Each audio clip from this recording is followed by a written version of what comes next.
La population de toutes les communes de la mairie de Bujumbura a répondu massivement à l'appel du maire de la ville à une marche pour la paix organisée ce samedi.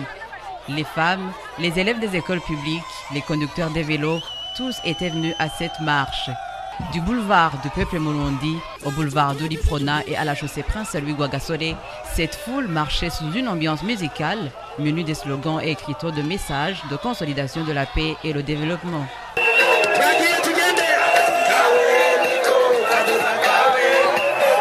Lors de l'annonce du maire de la ville, cette marche allait se clôturer à la place de l'Indépendance, mesure changée à mi-parcours car elle a continué à la route du 1er novembre, devant les locaux de la RPA jusqu'au port de Bujumbura.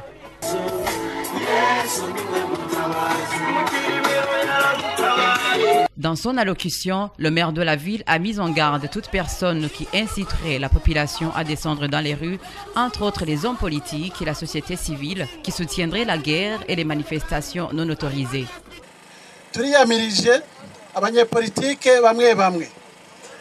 Nous dénonçons quelques politiques et ceux qui se réclament être de la société civile, qui seraient derrière les guerres sans nom, préparées par les contre-démocraties. Dans leur projet, ils planifiaient éliminer quelques Burundais, perturber le processus électoral et organiser un coup d'État. Nous demandons aux forces de sécurité et les administratifs de faire respecter la loi en empêchant toute personne qui s'adonne au soulèvement.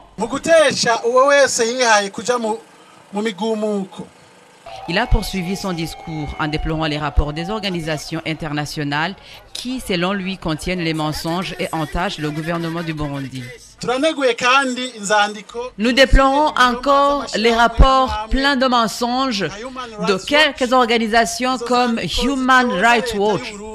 Ces rapports entachent le gouvernement du Burundi en l'accusant injustement à travers les rapports qui sont encore en main de la justice. Ce genre de comportement est à dénoncer. Nous le dénonçons. Nous le dénonçons.